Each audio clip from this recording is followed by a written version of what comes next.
desde 2012. Hoje ele funciona no prédio novo ali da Vigário Silva, né, no prédio de pesquisa, Aloysio Prata, e a gente funciona no primeiro andar. Então a gente tem vários trials ali, a gente trabalha com universidades fora do Brasil, a gente participa de estudos multicêntricos com 10 mil, 20 mil pacientes, com uso de remédios novos anticoagulantes. Então, uma coisa bem diversa da homeopatia, né? E é uma coisa que é ligada à indústria. Então, eu fico em duas coisas assim, bem distintas, tanto a homeopatia quanto essa parte da pesquisa clínica. E eu trabalho na Uniub há 20 anos, sou docente da clínica médica do internato. Tá? Então, eu vou apresentar para vocês os fundamentos da homeopatia. Então, o que é a homeopatia, né? Nós vamos ver um pouquinho dos princípios filosóficos, diferenciar um pouquinho a homeopatia da alopatia, porque a gente não aprende isso na faculdade, né? E falar um pouquinho sobre as evidências científicas que a gente tem hoje. Então, assim, vocês têm alguma noção do que é homeopatia? Alguém já usou homeopatia? Sabe do que se trata? Nada? Tá. Então, vamos começar pela palavra, né? Homeo, similar, patia, doença. Então, aí está o grande princípio da homeopatia. Ela trata pela similaridade. Ela foi criada por um médico alemão, Samuel Hahnemann. Então, ele é considerado o pai da homeopatia. Ele era médico, ele era clínico e ele era tradutor. Ele veio de uma família que não era rica, filho de professor, de soldado. Então, ele tinha que traduzir para ele conseguir se manter e pagar os próprios estudos, né? E ele começou a ser muito crítico à medicina daquela época. Então, o que existia naquela época? As sangrias, os purgatórios, as medicações que faziam as pessoas vomitarem, que achavam que você eliminando secreções, você estaria curado das doenças. E ele começou a achar isso estranho, ele começou a perceber que isso não fazia muito sentido. E, com isso, ele foi buscar outras alternativas. E como ele era tradutor, ele traduziu um livro de Cullen, que é a matéria médica, que eu vou falar um pouquinho mais para frente. Então, ele acabou falecendo em Paris, foi filho de pintor, foi soldado, pintor de porcelana, estudou com bolsa. Olha o tanto de língua que ele sabia, né? Então, isso hoje, nos nossos tempos, a pessoa tem que ser muito inteligente para falar tudo isso, né? E ele estudou medicina em Londres, tá? Então, ele custeou o curso com o seu trabalho. E quando ele traduziu esse livro de Cullen, esse livro falava da chinchona, que era uma medicação. Então, era um livro que ele ia traduzindo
pessoa está com febre, vai passar um antifebril.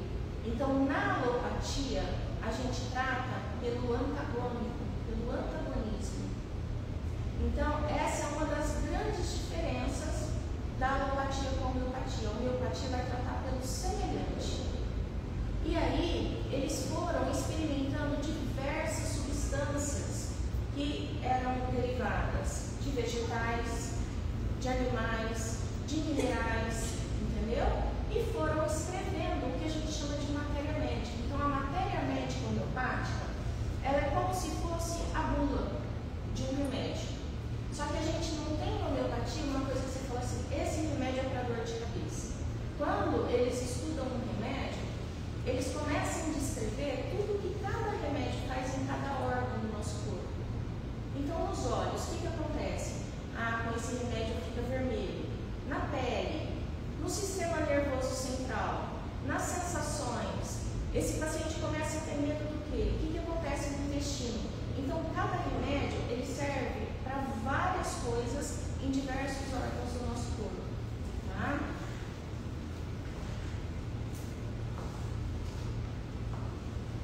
Então, o primeiro fundamento, leitos semelhantes. Tá? Aí, o segundo fundamento, experimentação em pessoas saudáveis. Então, todas essas substâncias derivadas da natureza, elas foram experimentadas em pessoas que não tinham problema nenhum e, com isso, eles foram escrevendo cada sintoma que esse paciente apresentava. Tá? A dose infinitesimal. Então, esse é um dos grandes questionamentos. Mas a gente não consegue, como se diz, o que tem ali é mínimo, a gente não consegue quantificar, né? Mas mesmo sendo mínimo, faz coisas que a gente fica de queixo caído. E o que é a dinamização? A dinamização é um ato de agitação. Então, por exemplo,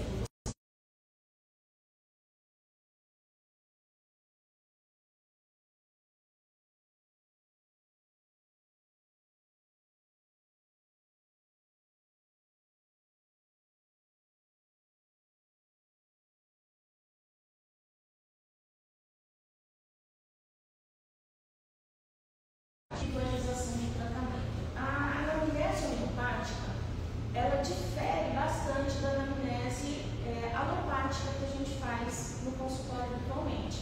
Então, assim, além da gente ver toda a parte física que o paciente tem, eu já operei vesícula, eu tenho infecção urinária de competição, a gente pega todo esse lado físico, mas a gente também vai valorizar os medos dessa pessoa, as sensações que ela tem. Como essa pessoa é de perfil? Ela é uma pessoa explosiva? Ela é calma? Ela vai guardando muita coisa, né? E aí a gente vai descobrindo um monte de coisa. Então, por exemplo, pessoas às vezes que têm câncer. Você passou alguma tristeza muito forte? Eu tive uma traição do meu marido.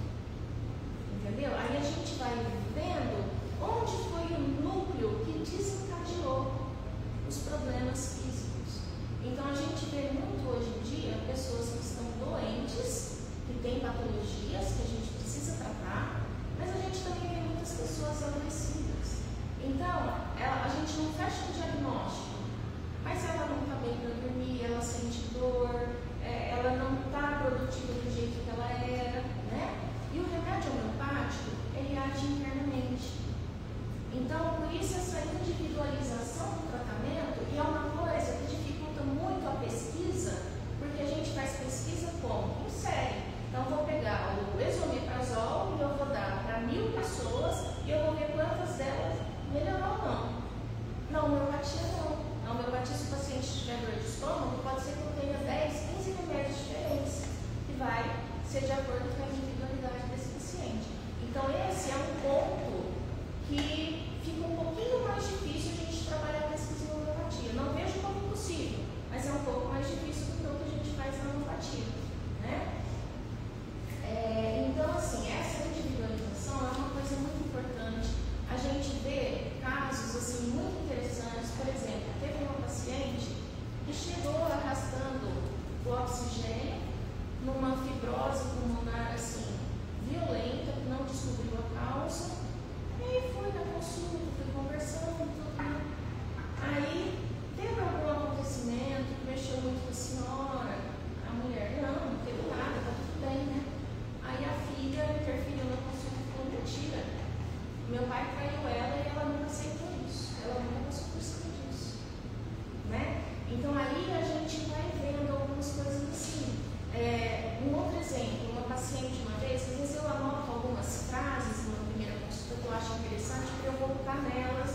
em outras consultas mais para frente, né? Uma paciente falou assim, não, eu sou criada com o meu irmão faz 5 anos que eu não converso com o meu irmão. E aí, quando essa paciente voltou, estava no remédio certo dela, eu falei assim, e seu irmão? Nossa, você acredita que eu fiz as pazes? Para ela, ok, ela fez as pazes.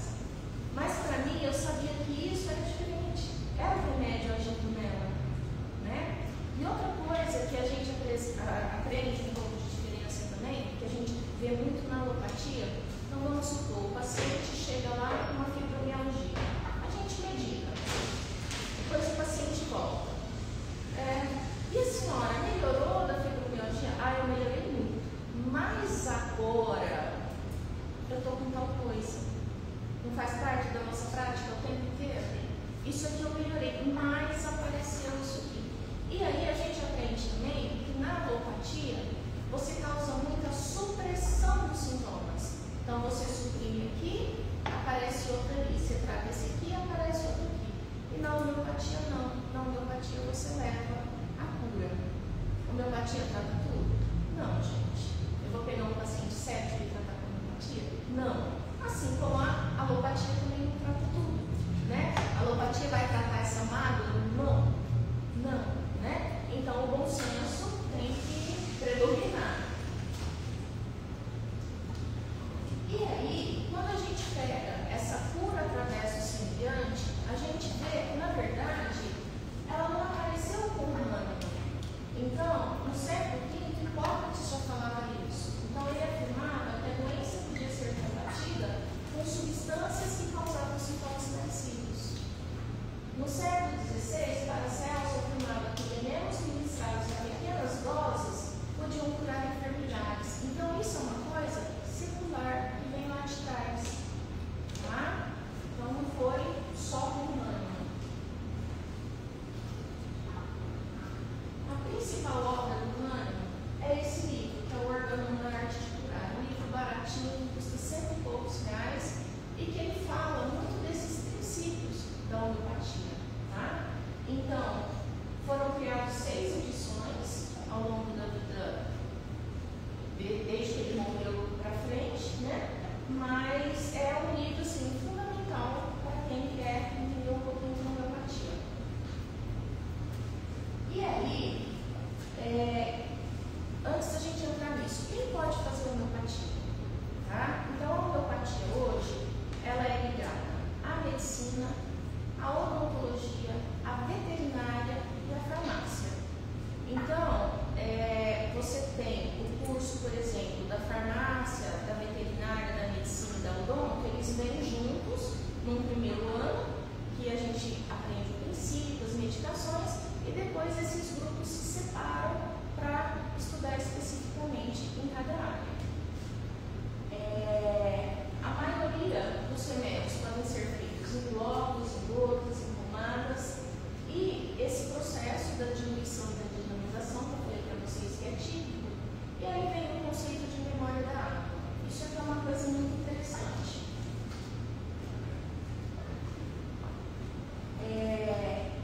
Isso aqui foi um estudo feito com moléculas de água na microscopia eletrônica, depois de ter passado por várias situações. Então, num ambiente de amor, num ambiente de agradecimento, de apoio a uma outra pessoa, e vocês vão vendo que ela vai mudando completamente. E eles fizeram isso também num ambiente com a música clássica, num ambiente de briga, de xingamento, num ambiente com rock pesado. Então, às vezes parece uma coisa tão boba, né? E a gente vê a diferença que acontece na água. E teve um estudo, ele foi publicado na Nature, que é uma revista de peso, mas depois eles não conseguiram replicar o que o pesquisador fez. Ele caiu em descrédito, depois veio esse japonês e mostrou algumas coisas, mas isso não ficou uma coisa completamente comprovada. Mas, quando a gente olha, a gente tem alguma dúvida que tem diferença? A gente não tem. Então, a água, ela carrega esse remédio dentro da homeopatia, tá? E assim, vamos extrapolar um pouquinho, não é o objetivo da aula, não é religiosidade, mas se a gente parar para pensar, o centro espírita utiliza a água fluidificada, né? Então a água, ela é um veículo muito importante. A igreja usa água benta. A igreja usa água benta, exato, né? Então a gente ainda não consegue ter essa ciência, mas a água ela tem um poder muito grande. Então, resumindo, quais as grandes diferenças se a gente pega a homeopatia e a medicina convencional? Então, em relação ao princípio, a homeopatia, semelhante por semelhante, na homeopatia, o oposto por oposto, igual inflamação anti-inflamatória. Na homeopatia, a dose é extremamente diluída, na alopatia, é uma dose farmacológica. A homeopatia prioriza o paciente, o indivíduo. A consulta, o remédio é específica para o paciente.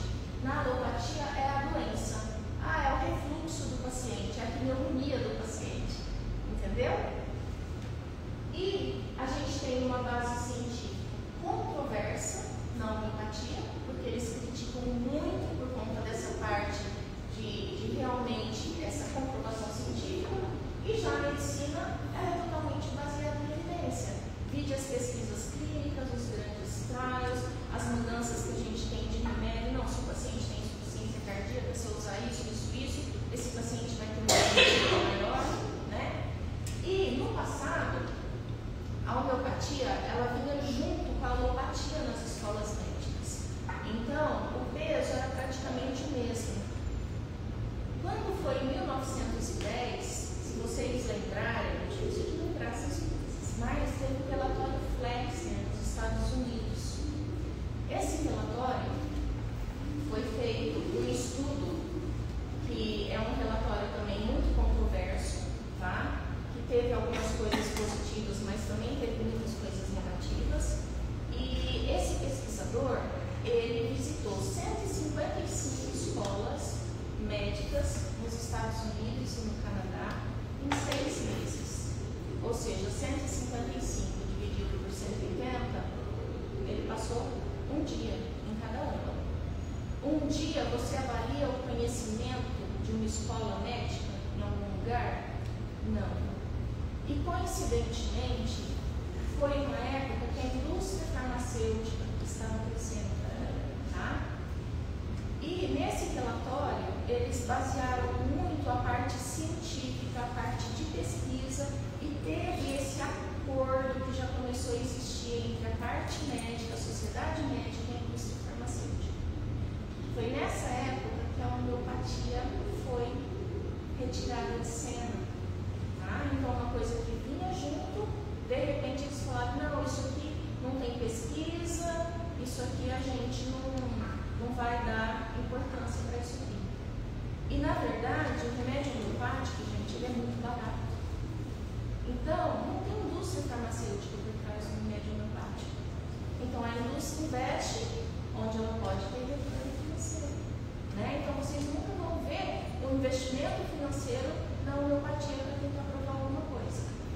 E aí, a homeopatia acabou ficando um pouco de escanteio e ela se manteve por muitos anos nas fazendas, porque tinha as fazendas de café do Brasil, as pessoas não tinham dinheiro para ficar levando o escravo no médico. Então, eles tinham a sua farmacinha em cada fazenda, em cada local. Os centros espíritas, apesar de não ter essa relação homeopatia, centro espírita, também dava tratamentos para as pessoas. Então, ela foi se mantendo durante todos esses anos nesses lugares. Na década de 80, ela foi considerada uma especialidade médica. Então, ela é aprovada pelo Conselho Federal de Medicina como uma especialidade médica, uma especialidade também da farmácia. Tá? Então, só da década de 80 para cá que a gente tem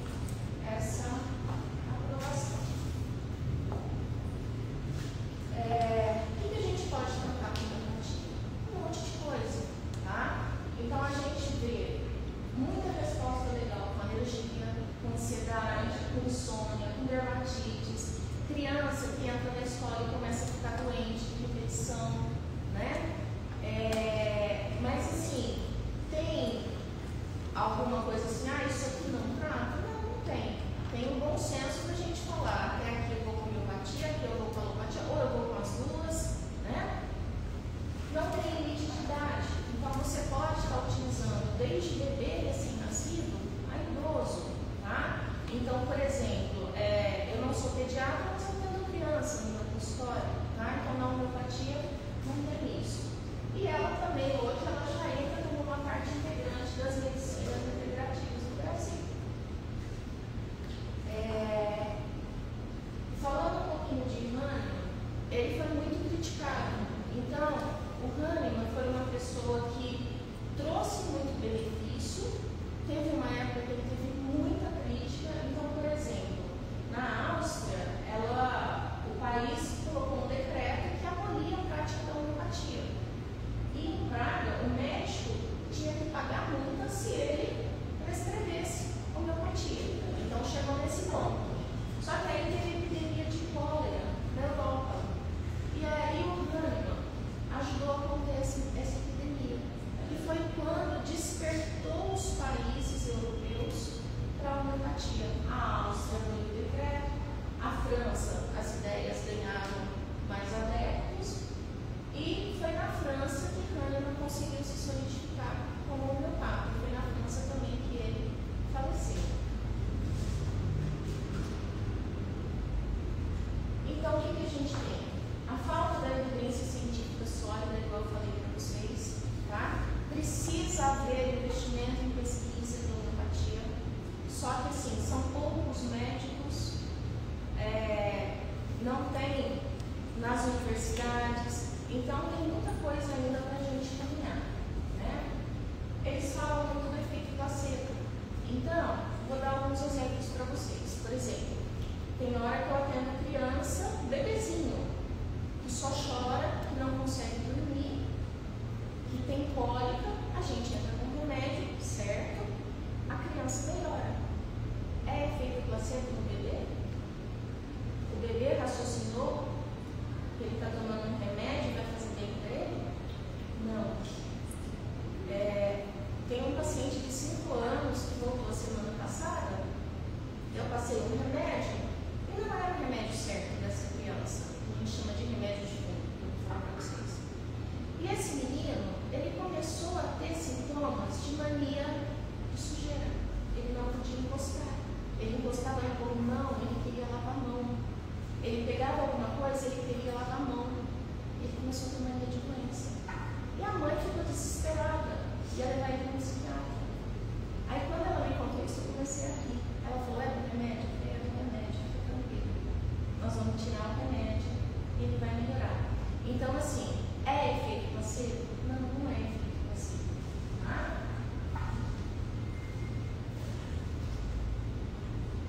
Então, como eu falei para vocês, ela é uma especialidade médica desde 1980, faz parte das práticas integrativas e complementares. Aí eu estava até vendo, tem um trabalho muito legal em Santos, que eles colocaram a homeopatia dentro do serviço público. E isso, assim, é claro que foi tudo com muito suor, com muita briga, né? Foi uma luta, mas deu muito certo e está integrado na cidade junto à prefeitura, né? Existe ensino em algumas universidades. Teve uma época que a UFO tinha no curso de medicina também a homeopatia, né? Existem as especializações. Aqui, tudo que regulamenta a homeopatia em diversos órgãos. Tá? Aqui, como eu falei para vocês, as especialidades que hoje a gente vê. Então, por exemplo, existe aqui no Beirado uma fazenda, sabe aquela loja de imóveis Brasilar? Uma loja que fica na Fidelis Reis. O dono de lá, até já faleceu, ele tinha uma fazenda, deve ter ali na família. O gado da fazenda, ele era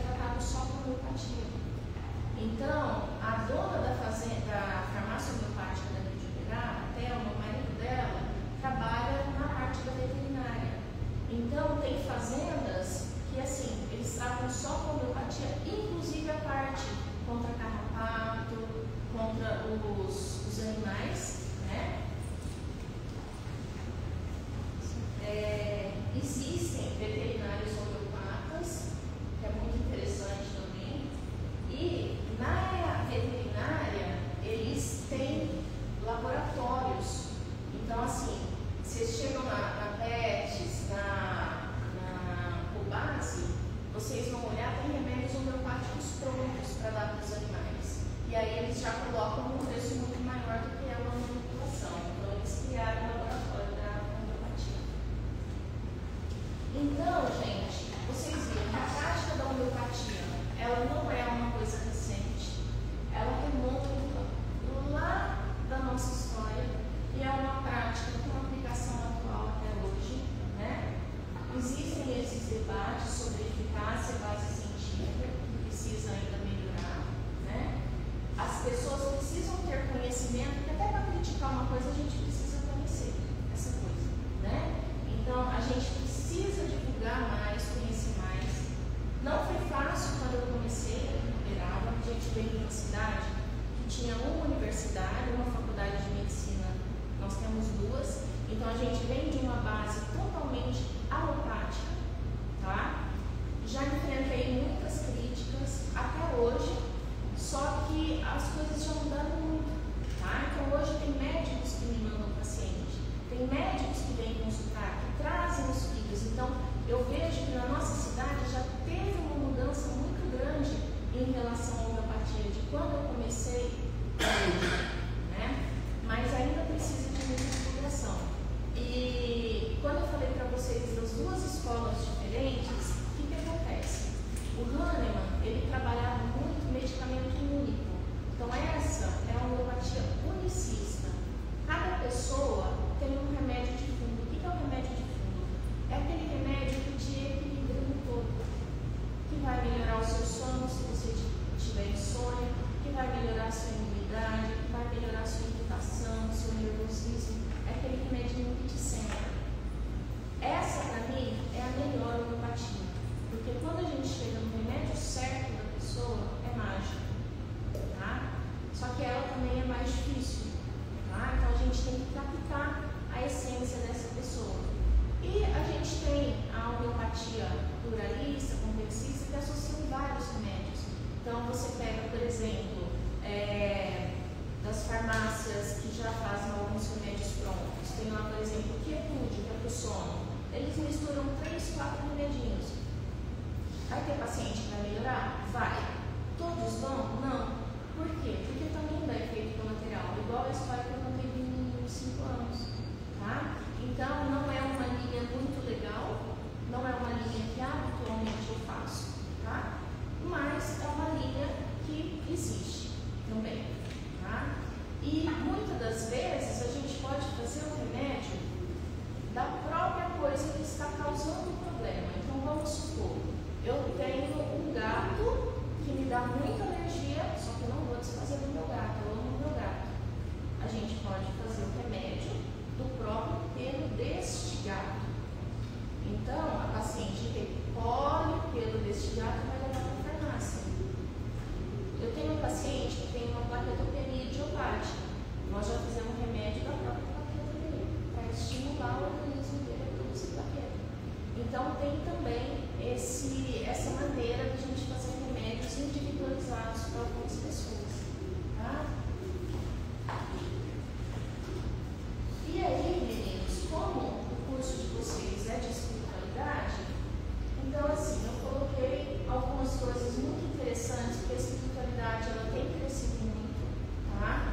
Então vocês estão vendo que ela está sendo falada na mídia, ela está sendo estudada, e a espiritualidade, ela não tem a ver com religião ou religiosidade. Então, um paciente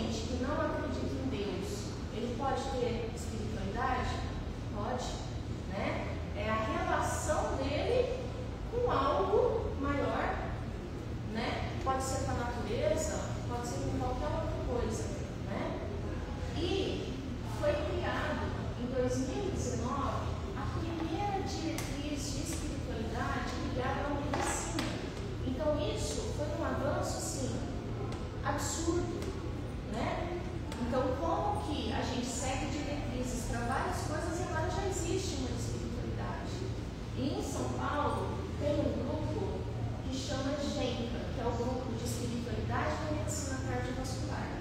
São médicos do Brasil todo, de religiões ou sem religiões, qualquer uma, tá?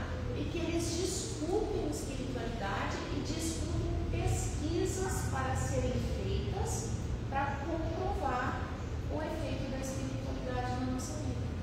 Então, assim, tem algumas coisas que a gente não tem explicação. Por exemplo, problema, todo mundo tem. A gente só muda de endereço.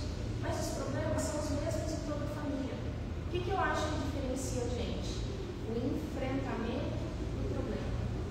A vida pode te dar um limão e você vai chupar o limão todo dia e falar que ele está azedo, que ele não está bom, que ele está te dando uma afta.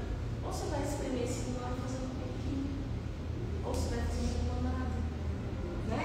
Então, esse enfrentamento é o que diferencia a gente. E aí tem algumas coisas, por exemplo, vou dar um exemplo prático. A minha menina mais nova tem 16 anos. Quando ela tinha 2, a mãe de um coleguinha dela descobriu um câncer de mama violento, daqueles que não existe muita negociação. Essa mulher está bem doente. Então, assim, todo mundo esperava que ela morreria. Ela está péssima hoje, ela não sai da cama. Mas ela pediu para Deus 10 anos para ela ver os filhos crescer. E era um câncer que, pela medicina, 6 meses, 1 ano, não quer saber. O que explica isso? Entendeu? Então, a gente tem mecanismos internos que a gente não conhece ainda. Né? Olha o enfrentamento dessa mulher. Ela não está deixando a doença vencê-la. Entendeu? Porque ela quer ver os filhos crescerem.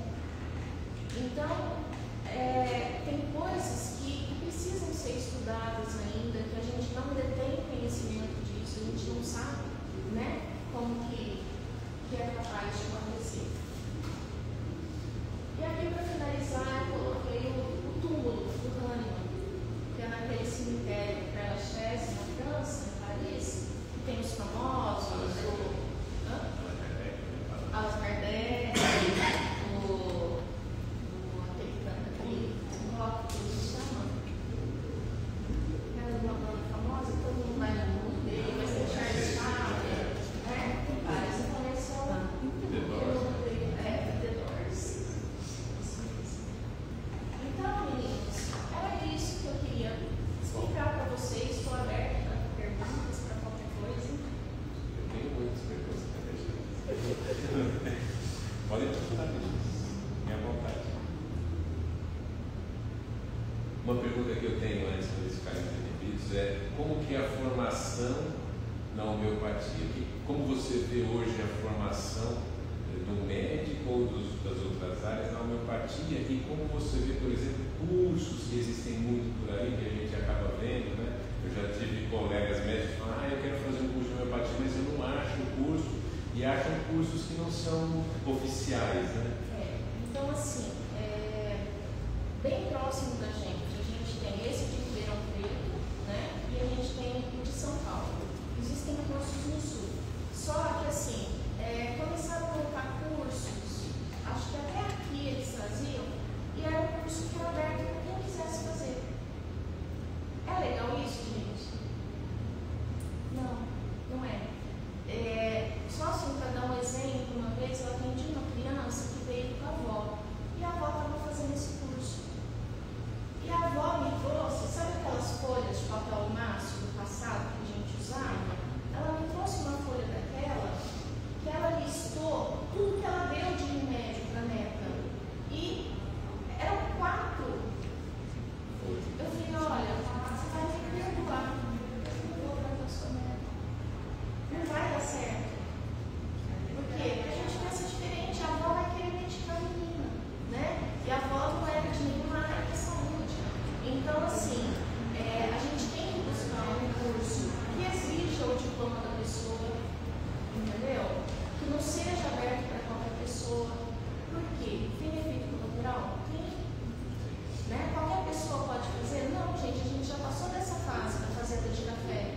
pessoas tinham que tratar, porque não tinha recurso de procurar um profissional, né? Então essa fase já foi, né? Outra questão é que eu fico muito preocupado com a qualidade dos medicamentos que são feitos. Você confia, por exemplo, nas farmácias, tem farmácias de confiança, tem aquelas que a gente tem que tomar cuidado. É que é assim, ó, o que acontece? Às vezes a pessoa acha assim, qualquer farmácia de manipulação faz homeopatia, não faz. Porque no nosso lado alopático, a gente sabe que o paciente não pode cair em qualquer farmácia.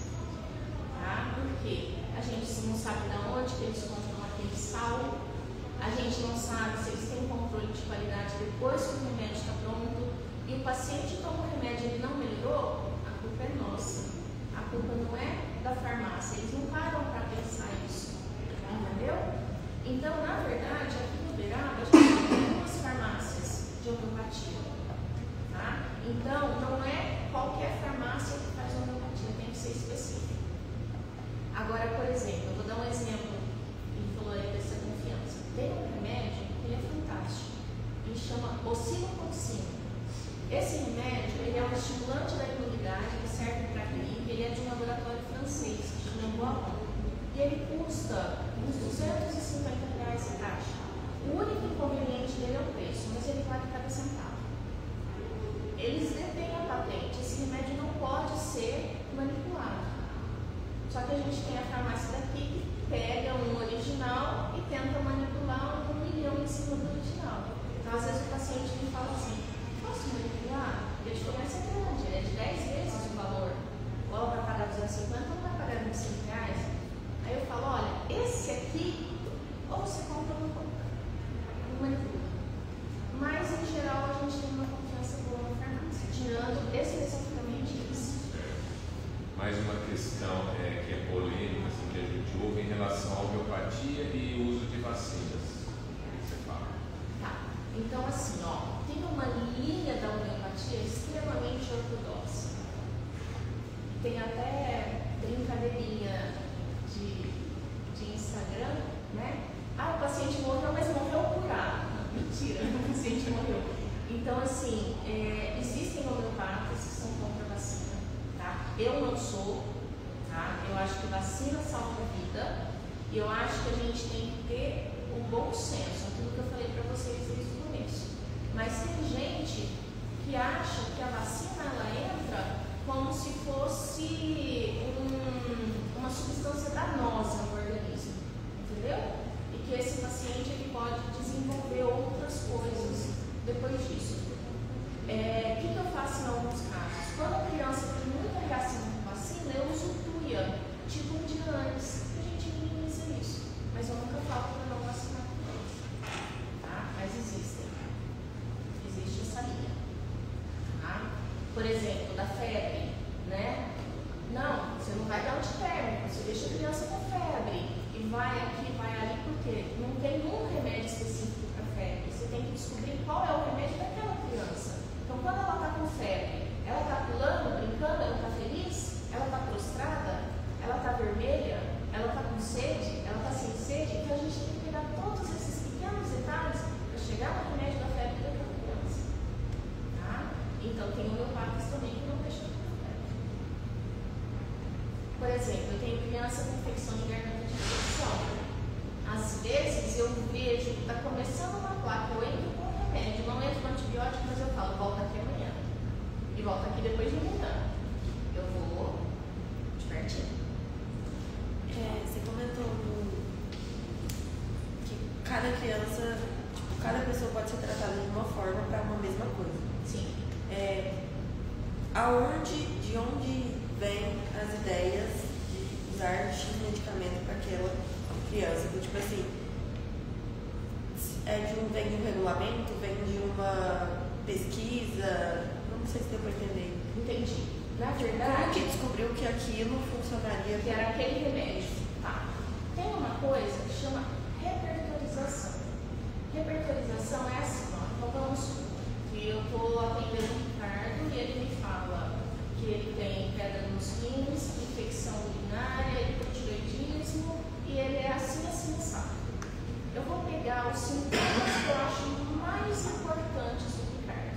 Então, isso vai da sensibilidade do médico. Então, eu acho que ele é muito explosivo, ele guarda mágoa, então eu pego aquilo que eu acho que é chave. E eu posso fazer essa repertorização de duas maneiras: no livro ou no sistema eletrônico. Eu tenho um sistema eletrônico.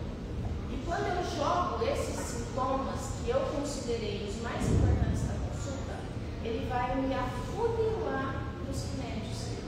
Entendeu? Aí eu olho aquilo ali, não significa que é o que está em primeiro lugar. Aí eu vejo se o que eu captei da essência dele como pessoa se bate com aquele primeiro ou se bate mais. Então, sempre numa primeira consulta, a gente fica ali entre 2, 3 remedinhos para uma pessoa. E tem paciente que você de cara você fala, nossa, esse paciente é tal remédio. Entendeu? Por exemplo, meu marido, super cético, neurologista, preto no branco, né? Aí, tentei um remédio para ele, chama Licopod, e ele falou assim, o que você me deu? Eu tive diarreia. Eu falei, bolinha de açúcar, né? Você não falou que é só bolinha de açúcar? Mas ele não ficou bem com o Licopod. Aí, meu marido é alto, mas hoje ele não é tão magro, hoje ele é mais fortinho. E aí eu peguei uma foto dele da faculdade, do primeiro ano da faculdade, e eu olhei, era aquela coisa, parecia uma vareta, fino, magro. E na homeopatia, o que a gente tem também? A gente tem esse biofísico, entendeu? Então, por exemplo, o paciente que é muito alto e esguio é fósforos. O paciente que é baixinho, gordinho, já é um perfil mais da calcária. Então, até isso a gente utiliza em homeopatia. A hora que eu bati ali, eu falei, gente, ele é fósforos. Mandei fazer um remédio. Dei o remédio para ele, né? Eu tô feliz. Que coisa estranha. Eu não sou assim. Eu falei assim, tá vendo? Bolinha de açúcar tá fazendo E efeito. foi pela foto. Entendeu? Porque quando a gente convive muito com a pessoa, a gente já tem o nosso preconceito, como eu acho que essa pessoa é. Né? Então não é legal muita gente tratar de parente. Né? Então, por isso que a consulta homeopática ela tem que ser livre de preconceito. Tá? Então a gente tem que pegar aquele lado. Agora, tem também, por exemplo, pacientes que não contam pra gente a verdade. Entendeu? E aí, às vezes, a gente vai de nada pro outro. Né? Então, isso acontece também. A pessoa não quer se expor, a pessoa não quer contar como realmente ela é. Né? Sabe em qual especialidade que a gente vê muito isso, gente? Psicologia. O psicólogo não se expõe. É difícil o psicólogo realmente chegar e falar como que é. Entendeu? E outra coisa que adoece muito a pessoa, as coisas que ela vai guardando. Então, quando a gente pega o paciente que tem pedra nos rins, pedra na vesícula, é muito nódulo de tireoide, entendeu? É muito as coisas que a pessoa engoliu, mas não metabolizou. Então, aquilo vai adormecendo a pessoa. Tá? Então, falar é bom, expor é bom, né? Está sobrecarregado, a família está jogando o problema de todo mundo em cima de você. Olha, isso aqui me pertence, mas isso aqui pertence para o meu irmão, isso aqui pertence para o fulano, porque tem gente que faz isso, né? Por exemplo, síndrome do pânico é um perfil de paciente que se cobra muito, paciente que não pode errar. Então, o paciente que acaba desencadeando síndrome do pânico tem muito esse perfil de não querer errar, de se cobrar demais na coisa. Tem que ser perfeito em tudo. A gente não é, né? A gente não é Mulher Maravilha, super-homem, nada disso. Você costuma tratar pacientes psiquiátricos? A gente tem um grande número, né, de transtornos mentais, né, cada vez mais. Tem alguns pacientes psiquiátricos mesmo, né, e que usam remédio e que eu junto. Eu tenho pacientes que eram viciados em benzodiazepínicos, remédio para dormir, que vêm para a homeopatia porque não quer mais essa vida, não quer mais ficar dependente de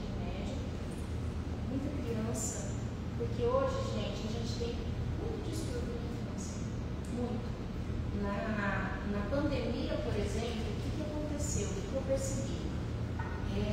Os adolescentes, 14, 13, 15 anos, quando reabriu, eles ficaram perdidos, eles não conseguiam socializar, porque eles ficaram tão fechados e só na rede social, só no online, que eles tiveram dificuldade de voltar para a escola e ressocializar de maneira normal.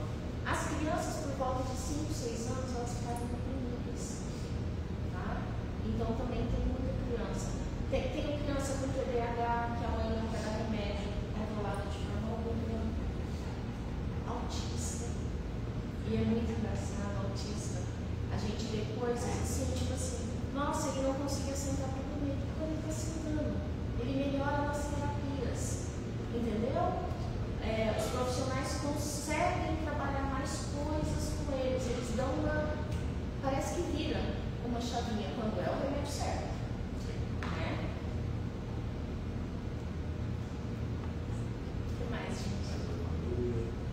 Tenho uma dúvida, a última dúvida, em relação à pesquisa. Você falou que tem dificuldade de fazer pesquisa, mas, por exemplo, se você publica um caso como esse que você falou aí, de mudança total da pessoa, da melhora total, isso mostra que aquilo que você está fazendo teve sucesso, né? Pelo menos pode ser individualizado, né? Esse relato de caso, séries de casos que você está mostrando, olha, teve grande mudança, né?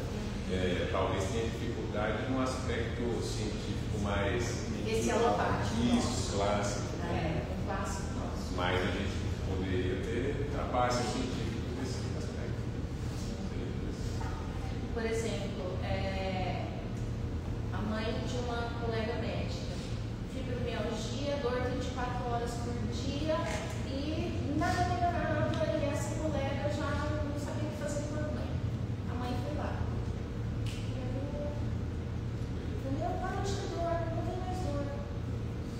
Né? Então a gente vê umas coisas que a gente fica mais feliz do que o paciente. Por que mais feliz?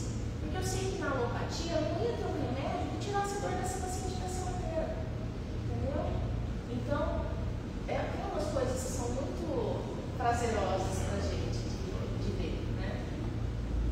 Efeitos colaterais você também tem, mas sim, não são como os que a gente tem na alopatia, esses cruzamentos de medicações, misturas. Não, muitas vezes é mais no mental.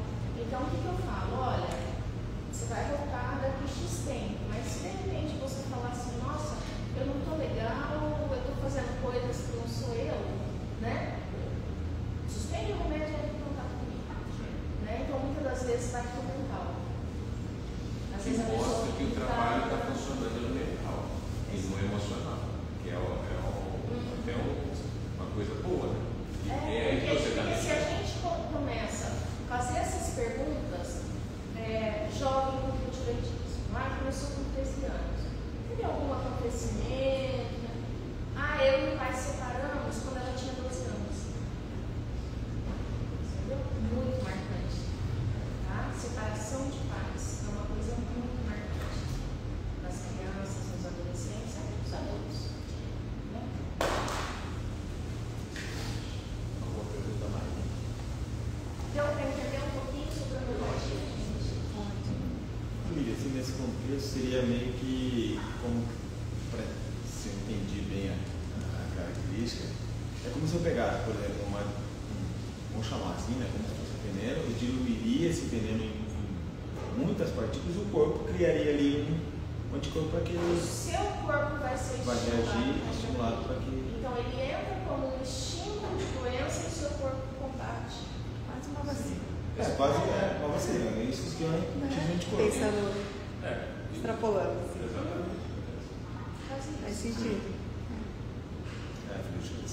Mas realmente nem nesse sempre é sentido um sintoma físico, né? Pode ser em algo emocional, alguma questão de mudança de comportamento ali que é muito interessante, né? Às vezes vem só um sintoma físico. Tem paciente que fala assim, não, eu tenho muita sinusite. Aí você tenta aumentar a consulta. Não, é só sinusite mesmo. Aí eu sei que aquele paciente tem um remédio só para sinusite. Então aí eu vou por essa outra linha, eu associo 2, 3 remedinhos que pegam sinusite, falar sobre os problemas, né? Exato. Ele quer só se Que é o médico, não precisa resolver os problemas. É isso, ótimo. Por exemplo, que eu falei da gente usar, às vezes, o mesmo remédio. Por exemplo, candidíase. Tem mulher que tem candidíase de repetição.